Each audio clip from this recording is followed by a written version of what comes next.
ሰላም ሰላም፣ እንዴት ናችሁ? ሰላማችሁ በክርስቶስ ብዝት ይበልልኝ። እኔ ጋር ፈጣሪ ይመስገን፣ እኔ ጋር ሁሉ ሰላም ነውና እችን ሰዓት ደግሞ ባርኮና ቀድሶ ሰማይና ምድርን የዘረጋ ጌታ ለዚህ ሰዓት ስላደረሰን ክብሩን ይውሰድና ተመስገን ማለት አንርሳ። ሁላችሁም እንዴት ናችሁልኝ? በያላችሁበት የክርስቶስ ሰላም ከእናንተ ጋር ይሁን። እኔ ጋር ፈጣሪ ይመስገን፣ እኔ ጋር ሁሉ ሰላም ነው። ፈጣሪ አምላክ ሀገራችንን አንድነቷን፣ ሰላሟን ያምጣልን። እንዴት ናችሁ ታዲያ? ሁሉ ሰላም ነው አይደለ? ዛሬ ብቅ ያልኩት በጣም ልብ የሚነካ ነገሮች ብዙ ሀገራችን ላይ ሰላም አይደለም እና አንዳንዴ ዝም ስንል ዝምታችን መልስ ይመስለናል። ግን ደግሞ አንዳንዴ መናገር እንዳለብንም ስናስብ ለምን አንናገርም? ምናልባት ተኛ የተሻለ የእኛን ድምፅ ሰምተው የተሻለ ሰው ሊናገርላቸው ይችላል የሚለውን ነገር ነውና ዛሬ ብቅ ያልኩት ያው የንጹሃን ጭፍጨፋ እስካሁን ያው አልቆመም፣ ሁላችንም እንደምናውቀውና በጣም መራራ ሐዘን መራራ ቀን ለሁሉም ነውና ከሌ ከሌ ሳይባል የሰው ልጅ ፍጥረት ሁሉ ትልቅዬ ዋጋ አለውና ነፍስን የፈጠረ ጌታ እሱ ብቻ ሲወስዳት ነውና ደስ የሚለው ሀገራችን ላይ ያለው ነገር ልክ ጠላት ተውጪ እንደገባብን ነገር ነውና እየተሆነ ያለው ሁላችንም እርስ በርስ ብዙ ነገር እየተደራረግን ነውና ፈጣሪ አምላክ ልቦናን አንድነትን ይስጠን ብዬ አስባለሁ። በብዛት ደግሞ ባለስልጣን ላይ ያላችሁ እባካችሁ ጦርነት ባልየወይሽ ላይ ሳይሆን ጦርነት የሚከፈትበት ቦታና የማይከፈትበትም ቦታ ለይታችሁ ብታውቁ መልካም ነውና ሀገር ላይ ጠላት አልገባምና ልክ እንደ ጠላት ምስኪኖች ደሃዎች የሚመቱበት የሚረሸኑበት የሚገደሉበት አይደለም። እባካችሁ ልቦና አግዙ።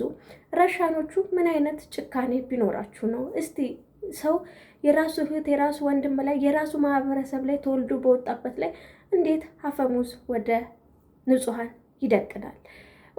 እኔ እንደኔ የማውቀው ልክ ጦርነት ሲካፈት ህዝብ የሌለበት ንጹሃን የሌለበት ጫካ ውስጥ ሄዳችሁ መዋጋት መፋለም ትችላላችሁ። ምናልባት ለወንበራችሁ ብላችሁ ተሆነና የንጹሃን ደም እንደ ጎርፍ እየፈሰሰ ነው። እባካችሁ ልብ ግዙ።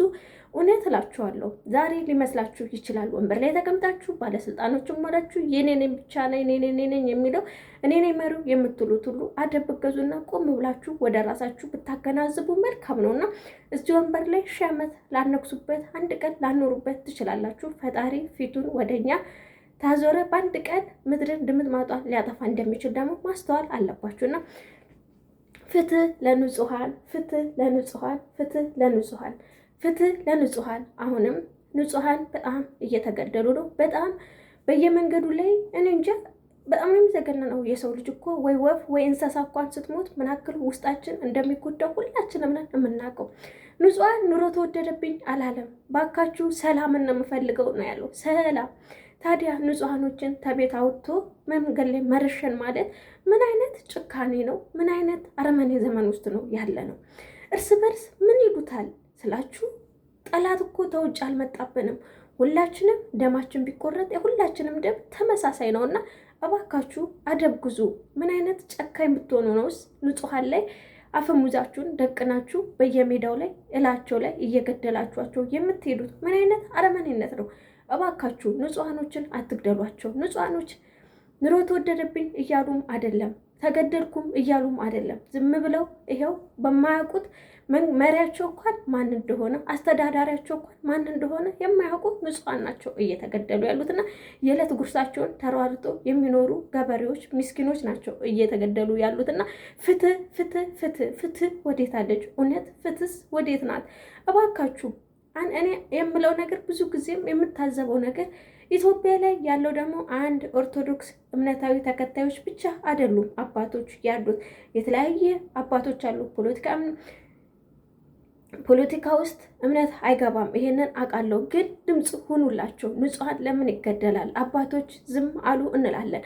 አባቶች በአሁኑ ሰዓት ሲቃይ ውስጥ ነው ያሉት፣ ሁላችንም እናውቃለን። ሼኪዎች የት ገባችሁ? ሌሎችስ የት ገባችሁ? ፓስተሮች፣ ትልልቆች የቤተ እምነት ተቋሞች የት ገባችሁ? እባካችሁ ቢያንስ እናንተ ድምፅ ሁናቸው። ፈጣሪ ለሁሉም ፍርድን የሚሰጥ አምላክ ነውና ለሁላችንም ፍርድ የሚሰጥ ጌታ እሱ ለሁሉም ይፍረድ፣ ለንጹሃን ዘም ይፍረድ። ግን ፍትህ ፍትህ ፍትህ ፍትህ ወዴት አለች ለንጹሃን? እባካችሁ ነው አሁንም ማለት የምችለው ንጹሃን ላይ አፈሙዛችሁን አደንቁኑባቸው። ንጹሃን ምንም የሚያውቁት ነገር የለም። በአሁኑ ሰዓት በተለያየ ክልል በተለያየ ቦታ ራብ፣ ችግር፣ ጦርነት አለ። ስለዚህ ታዲያ ንጹሐኑ ምን ያድርጋችሁ? ንጹሐን እኮ የሚመራውን እንኳን የማያውቅ እኮ ነው። ብትጠይቁት እንኳን ማነው ወንበር ላይ ያለው የክልላችሁ መሪ ማን ነው ብትሉት እንኳን የማያውቅ ነው። እና ለምን ምን አስጨከናችሁ? ንጹሐን ላይ፣ ህፃናት ላይ፣ አባቶች ላይ፣ እናት ላይ፣ እህት ላይ ተቤት አውጥቶ መንገድ ላይ መረሸን ማለት ሬሳቸው እንኳን እንዳይነሳ በጣም አዛዛኝና በጣም ዘግናኝ ውስጥ ነው ያለነው።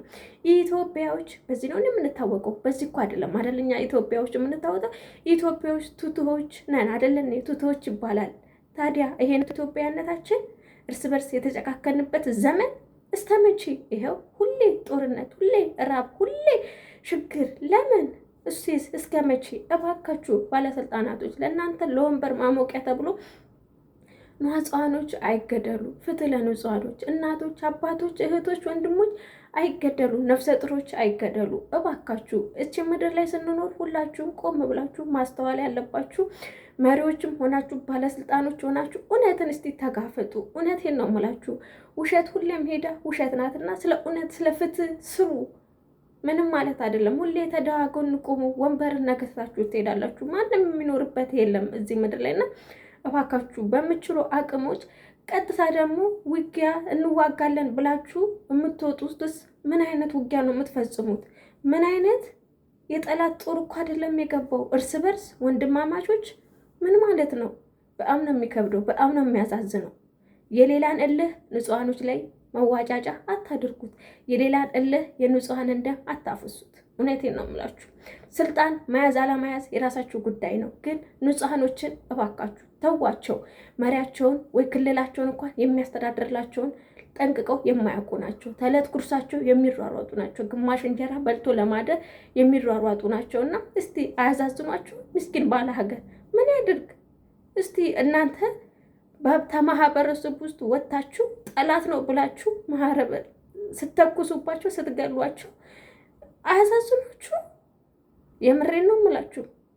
ተንጃቸው በልታችሁ ተንጃችሁ አሳድገዋችሁ የትኛው ጠላት መጥቶብን ነው እርስ በርስ የምንተኳኮሰው? የትኛው ጠላት ነው እርስ በርስ ግንባራችን ላይ አፈሙዝም የሚያደቃቅንን? አረ ተው፣ አደብ እንግዛ። የምሬ ነው የምላችሁ። የተለያየ ቋንቋ ሊኖረን ይችላል፣ የተለያየ ባህል ሊኖረን ይችላል። ግን ባህላችን ይሄ አይደለም፣ የኢትዮጵያነታችን ይሄ አይደለም፣ እምነታችንም አይፈቅድም። እና ታዲያ ምንድን ነው ይሄ ሁሉ እንዴ? አረ ቆም ብለን እናስተውል። የምሬ ነው የምላችሁ። ባለስልጣናቶች፣ ከምንም በላይ ባለስልጣናቶች እባካችሁ ንጹሃኖች ላይ ግፍ አትፈጽሙ። እውነቴን ነው የምላችሁ። ደም ተመሬት እየፈለቀ ነው። ይሄንን ታዲያ ማገናዘብ አቅቷችሁ ነው?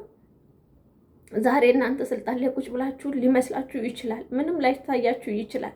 እባካችሁ ዶክተር አብይ እንደው እውነቴን ነው ምልክ። አንዳንዴ መናገር መፍረድም አልችልም። ለምን እንደሆነ ታውቃላችሁ? ሁሉም በዛ ቦታ ላይ ሆኖ ቢፈርድ ቁጭ ቢል የሚፈረድበትም ነው። እና እኔ አንድ ነገር ነው ምልክ፣ የምሬን ነው። ሊደርስም ላይደርስም ይችላል። የምችሉ ሼር አድርጉላችሁ። ትልልቅ ሚዲያዎች አላችሁ።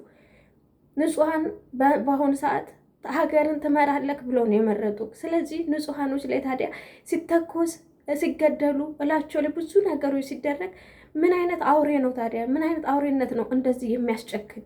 ምን አይነት ክፋትነት ነው እንደዚህ የሚያስጨክን?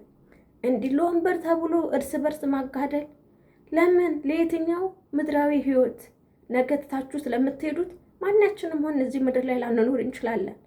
ማናችንም 1000 ዓመት የምንኖርበት አይደለም።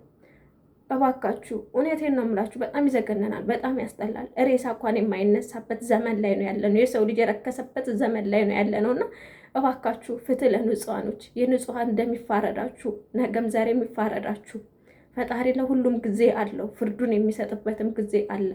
እኛ ፈራጆች አይደለንም። ሁሌም እንደምለው እኔ ፈራጅም አይደለሁም። ግን አንዳንዴ ደግሞ ንጹሃኖች ሲገደሉ ንጹሃኖች ምንም የማያውቁት ለዕለት እንጀራቸው ለግማሽ እንጀራቸው ብለው ሲሯሯጡ ከቤታቸው ተጎትተው ሲገደሉ የዛሬ 5 ዓመት ህፃን እላው ላይ ጥይት ተተኩሶ ሲገደል ምን ያክል ይዘገነናችኋል? ለዛውም የራሱ ሰው፣ ለዛውም የተወለደበት ዘር፣ ለዛውም የራሱ ደሙ ቀይ ነው። የሁላችንም ደም ቢቆረጥ አንድ ነው። ምድርና ሰማይ ሲዘረጋ እኛ ከአዳምና ከሔዋን የመጣንን ሁላችንም የአዳምና የሔዋን ፍጥረታት ነን። ለምንድን ነው ይሄን ማስተዋል ያቃተን እንዴ? ጦር የያዙ የምትባሉት ስለምንድን ነው እናንተ ማስተዋል ያቃታችሁ? የምትዋጉት እኮ ተጠላት ጋር አይደለም፣ ተወንድማችሁ ጋር እኮ ነው። እርስ በርስ እኮ ነው። ጠላት ተውጭ መጥቶ እኮ እየተዋጋችሁ አይደለም። አንዋጋም ብላችሁ አስቀምጡት በቃ። እንዴ ለምንድን ነው ንጹሐን ላይ የምትተኩሱት? እንዴ እናንተም እኮ እሌናችሁ አያርፍም። ጀስት እናውቃለን ምን አይነት ውስጥ ጥምረት እንዳላችሁ፣ ምን አይነት ውስጥ እሳት ውስጥ ገብታችሁ እንዳላችሁ ሁላችንም የምናውቀው ነን። ምናልባት ብዙዎቻችን ላናቅ እንችላለን።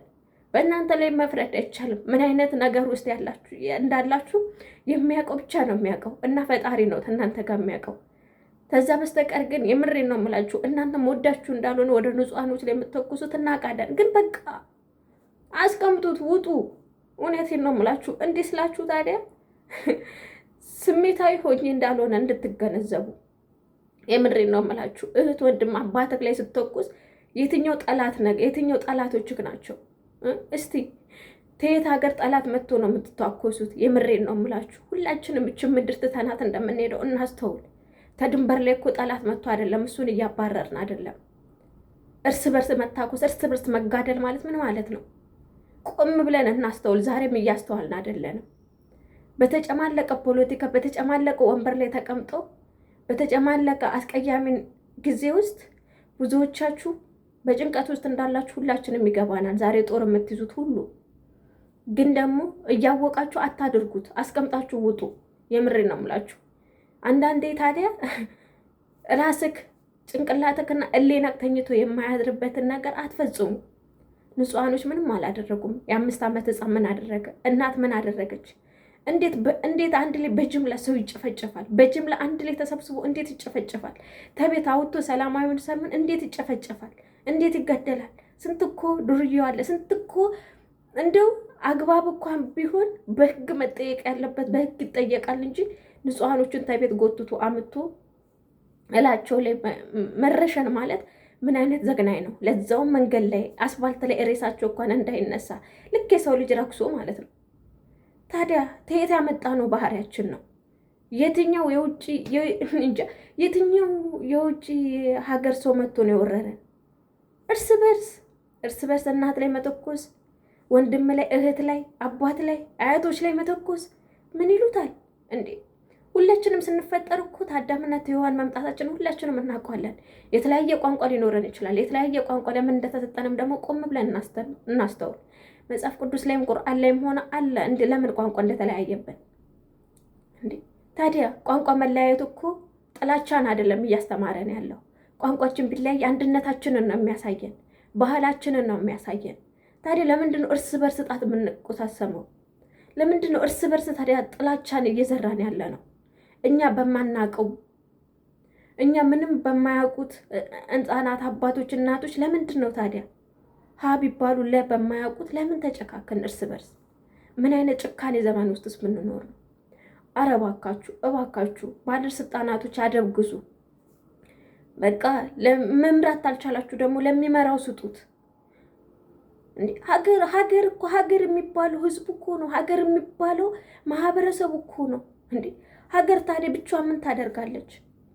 ሀገር ብቻ ቢኖር ምን ያደርጋል? ማህበረሰቡ ተሌለው ተራራና መሬቱ ቢኖር ምን ያደርጋል? ሀገር ማለት የሰው ልጅ ነው። ሀገር ማለት ሰው ነው። የሰው ልጅ ሰላም ሲሆን ነው ሀገር የሚባለው። የቱ ጋ ነው ሀገር ማለት የምንችለው?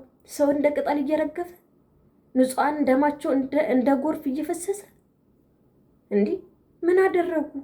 ምን ባጠፉ? እንዴ ተየትም እኮ መተው አይደለም፣ ጠላት እኮ አይደለም የገባብን። እርስ በርስ ተነጋግራችሁ መፍታት የምትችሉት ንጹሐን ላይ ታዲያ ለምን እልሃችሁን ትወጣላችሁ? ንጹሐን ምን ያደርጋችሁ? እርስ በርስ ቁጭ ብላችሁ ተወያይታችሁ መፍታት የምትችሉትን ታዲያ እስቲ ጭንቅላት ላይ በጭንቅላታችሁ ስሩ። ጭንቅላት ላይ ነው የሚሰራው። ቁጭ ያላችሁ ባለስልጣናቶች ወንበር ይዛችሁ ህዝብን የሚያታጫርሱ፣ ወንበር ይዛችሁ ህዝብ ለህዝብ ላይ የምታጋጩ፣ ወንበር ይዛችሁ እምነት ለእምነት የምታጋጩ፣ ወንበር ይዛችሁ እምነት ውስጥ ገብታችሁ የምታጋጩ አደብ ግዙ። ዛሬ የሰው ልጅ ምንም ላይፈርድባችሁ ይችላል። ምንም ምስኪኑ ጉልበት ላይኖረው ይችላል። ጉልበት ያለው ግን ሰማይና ምድርን የፈጠረ ጌታ፣ ሁሉንም በአንድ የሚያጠፋ አምላክ፣ አንድ አምላክ አለ። እሱ ፍርዱን ይሰጣችኋል። ዛሬ የምስኪን ደም ተመሬት ወደ ሰማይ እየጮኸ ነው። የምስኪን እንባ ልክ ውሃው አልቆ ደም እያለቀሰ ነው ይመስላችኋል። ፍርድ ተላይ ነው የሚሰጣችሁ። እስተዛም ግን ተዋቸው። ንጹሐንን አትግደሉት ተቤት እያወጣችሁ። ንጹሐን ምንም የሚያውቀው ነገር የለም። ፍትህ ለንጹሐን፣ ፍትህ ለምስኪኑ። ለምን ይተኮስባቸዋል? ለምን ይገደላሉ? ለምን? ሁላችሁም ይሄን ራሳችሁን እንድጠይቁት ነው። ወንበራችሁን ነገ ትታችሁ ትሄዳላችሁ። ዛሬ ግን እርስ በርስ አስቀያሚ ታሪክ ጽፋችሁ ነው የምትሄዱት። ይሄን እንድታስተውሉ። ትናንትና በተሰራ ነገር ብላችሁ ዛሬ ብዙ ነገር ማድረግ ተገቢ አይደለም። የትናንቱን ማንም የሚያውቅ የለም፣ ምንም ስሩ ምንም። ዛሬ ግን እያንዳንዳችን ስለምናቅም ታሪክ ተጽፎ ይቀመጣል። ይሄንን እንድታስተውሉ። ታሪክ ደግሞ በመሬትም ይፈረዳል፣ በላይኛውን ቤት ይፈረድብናል። ይሄንንም እንድታውቁ ባለስልጣናቶች፣ የምሬ ነው የምላችሁ። አንዳንዴ መሪ ተብዬው ራሱ ምን እያደረክ እንዳለ ፈጣሪ ብቻ ነው የሚያውቀው። መሪው ወንበር ላይ ቁጭ ብሎ ቀልዶችን በመቀለድ ወይ ደግሞ ፓርላማ ላይ ተቀምጣችሁ አግባባዊ ያልሆነ ጥያቄዎች እየጠየቃችሁ የምትስቁበት የምታላግጡበት አይደለም። በአሁኑ ሰዓት ንጹሐን እየተጨፈጨፈ፣ ንጹሐን እየተገደለ፣ በራብ በተለያየ በበሽታ እየተገደለ እየተፈናቀለ፣ እናንተ ግን ቁጭ ብላችሁ ወንበር ላይ ታሾፋላችሁ። የሰማይ ቤት እኮ ምድራዊ ላይ አይደለም የሚሰራው። ያልከው አንድ ነገር አለ። በምድራዊ ላይ ምን እየሰራን ነው ያልከው አንተው ታውቀዋለህ።